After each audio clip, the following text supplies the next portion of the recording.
মাত্র দরদ দেখে আসলাম। তো দরদ দেখে মনটা দরদে ভরে গেছে। গলাটা যে এখন ভারী ভারী লাগছে, আপনারা ভাবতেছেন যে আপনার গলা তো সবসময় ভারী, এরকম না। গলাটা ভারী কারণ গলাটা হচ্ছে ভরাক্রান্ত।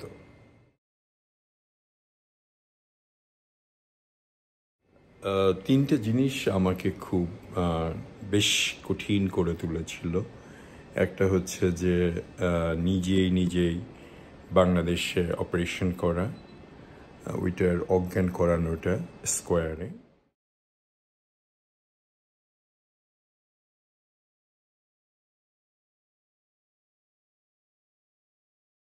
Video. No, I'm okay. Tell me.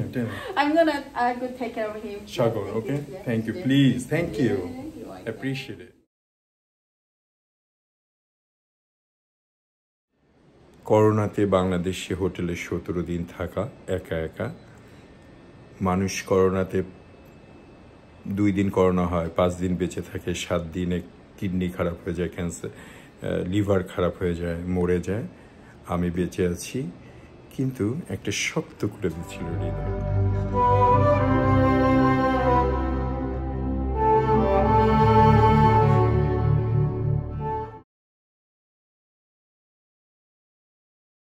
পাশাপাশি আর একটা জিনিস, ইয়াং কতগুলো ঝরঝরা ছেলে, তার মধ্যে একজনকে ভাতিজা বা ভাইগনা এরকম না ভেবে বন্ধু ভাবাটা ছিল আমার জীবনের 2-3 বছরের একটা ভুল। তখন যখন রিয়েলাইজ করলাম যে আমার আপন ভাতিজা বা বন্ধুদের বা ভাগিনাদের সাথে তো আমি ওরকম ক্লোজ না, কিন্তু সে ছিল একটা ভাতিজা হিসেবে, ভাগনা হিসেবে পৃথিবীর শ্রেষ্ঠ মানুষ। ক্লিন কার, ঝরঝরা তারা, ফ্যামিলি ওরিয়েন্টেড, অদ্ভুত একটা ভালো ছেলে। আমার দোষ ছিল ওকে বন্ধু ভাবা। সেটাও যখন হোঁচট খেলো, তখন আমার জীবন থেকে একটা শক্ত হয়ে গেছে আমার জীবনটা।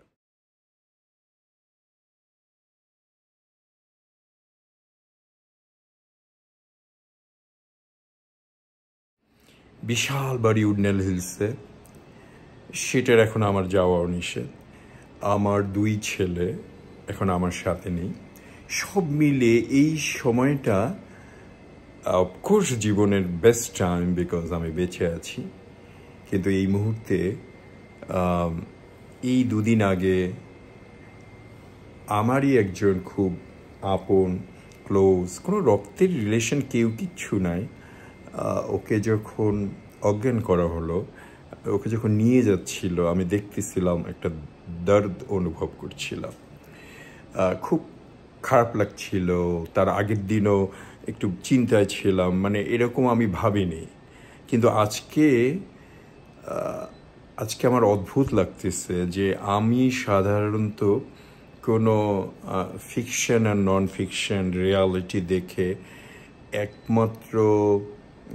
একমাত্র যখন আল্লাহর কাছে কিছু চাই, তাহাজ্জুদের নামাজ পড়ি, ওইটা ছাড়া আমাকে কান্না করা খুব কঠিন।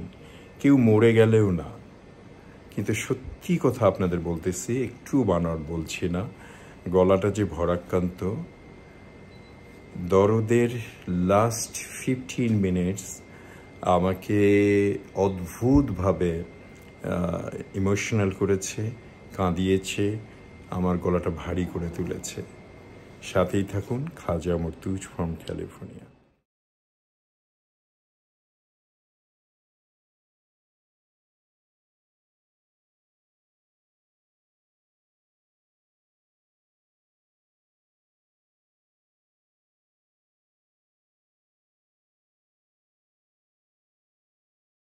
ও দরদের রিভিউ করতে যে আমি যেগুলো আপনাদেরকে গল্পগুলো বলছি, এগুলোর পাশাপাশি আমি বলবো যে রিভিউ আমি করব, কিন্তু কোনো স্পয়লার দিব না। হয়তো আমি আর একটা ভিডিও করতে পারি, তখন হয়তো আমি কাহিনীটা সম্পর্কে বলবো, বা এমন কিছু বলার নাই, গল্পটার বলার কিছু নাই।